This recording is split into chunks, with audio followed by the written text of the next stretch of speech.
Are we ready?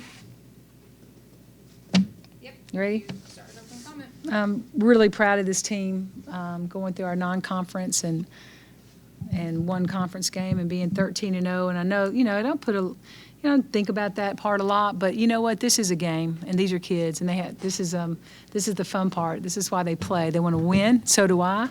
So to be 13-0 right now, I'm really proud of them because they have really done a good job of being coachable, of listening, following a scouting report, and really growing up and doing the things that have to be done to win big games. And really pleased with where we are right now. We get a little break, and then we'll come back and really, go headstrong into conference play.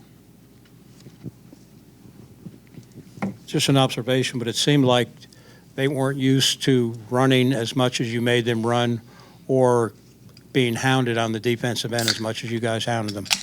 I can't speak for them or whatever, but we felt like our ball pressure was a problem. We felt like our defense definitely was something that was to our advantage. And we tried to use it just to continue to pressure the ball, to be there on the catch, to, deny the ball, all those kind of things. So I was pleased with our defensive energy tonight. Chad? Do you feel like you have one of the best teams in the country? Do I feel like we have one of the best? Sure. Yeah. I mean, why not? We play defense. We can shoot the three ball. We can spread the floor. We can take it inside if we need to. We can play off the bounce, or we can just pass the ball and shoot it. So I think we're a very versatile team. And, yeah, I mean, I don't think there's, it's like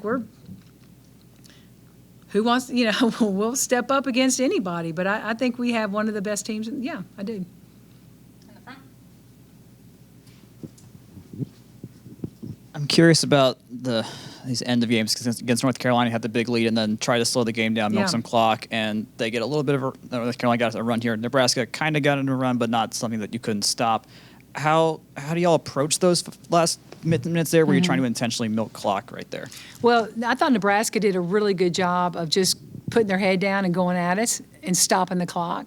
They were getting the foul call. They were getting 2 points and stopping the clock.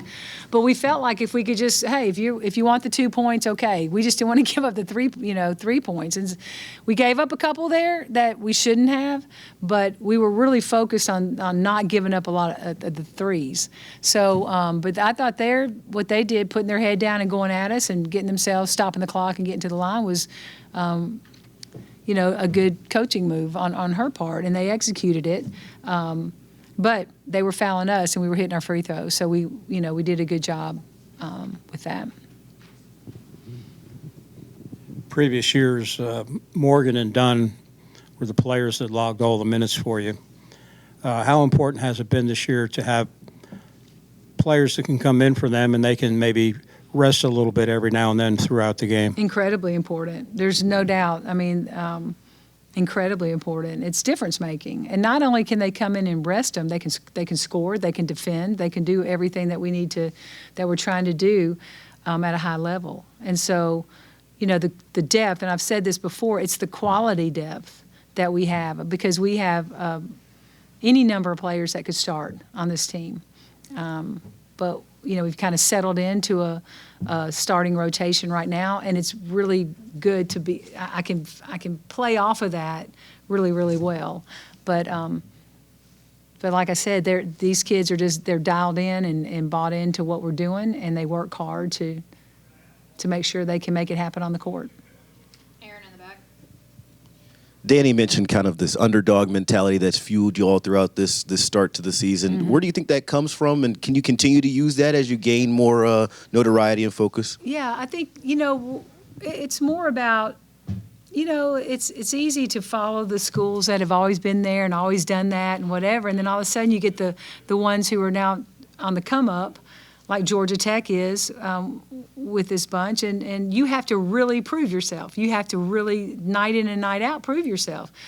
And we still don't, you still don't get maybe the attention. And again, I don't kids are the ones that read all that and whatever, and it's a good motivational tool. But now it's to the point where, okay, this is pretty fun, and we're pretty good, and let's keep this thing rolling. And we'll see if we can. We'll see how long we can carry it out. But yeah, the approach is, we haven't earned anything yet. We've done nothing yet. You know, there's goals that we want to achieve, but we haven't done them yet. So we got to keep that underdog mentality. Chad. How pleased were you with your perimeter defense tonight? With our perimeter defense, I thought it was pretty good. I thought, their little freshman point guard, Britt Prince, she's good. I mean, she can play off the bounce really well, pull up jumpers. She's 3 levels, But I thought we did well. I thought we guarded her pretty well. I thought the pressure maybe bothered her a little bit, but no, I thought our perimeter defense was good. Look, holding Markowski to to 20 points. I know that sounds funny. We held her to 20, but let me tell you what, that's a big time post player. She's really good. She's incredibly hard to defend, especially one-on-one. And we couldn't really give her the help that we've been able to with other post players because there's too many 3-point shooters on the floor. So at times we were trying to crowd her and try to, but I was really pleased with what we did because she could have easily had 30 or 40 on us, Jack. In the front. I believe this was Chit Chat's 15 points or her highest of the season so far. Was this the kind of game, just how you want her to play in a situation like this? Just Absolutely. Score a bunch, come off the bench, do this? I think Chit Chat's just been trying to feel her way to this point, like just getting in the groove of being a D1 college athlete and playing at this level and the speed and the quickness. And today I thought she played with a lot of, confidence or just, man, I'm just going to play. Because it's what I talk to her about all the time, man. Just, you're good. You're really good. So go play. Just play. I mean, we want to defend people hard, and then we want to go have fun on the offensive end. But we got to work. You got to work hard on the defensive end. Now go have some fun down there. So that's kind of how we approach it a little bit. And she's a really good offensive player too, but she's a really good defender. That kid can defend. We'll do a couple more. Same subject, Chit Chat. It seemed down the stretch she was really fearless, taking it to the hole with those big players in there, making shots, and then, a lot of players, getting fouled when the opposing team's closing in and going to the foul line. That's not an easy thing to do, and she really, she was flawless there. Yeah, she was. Yeah, she's just a really look. Chit Chat's really smart. She's a very high IQ basketball player. So when and she's got good vision of the court. I'm waiting for her to really execute the way and show everybody how she can pass the ball. She's a really good, sees the floor well and can pass it well. She hadn't found her groove there yet, but she's going to. It's coming. I know it's coming, but I have a lot of confidence in her on the floor. Any final thing? All right. Thanks, y'all. Oh, I don't know what that was.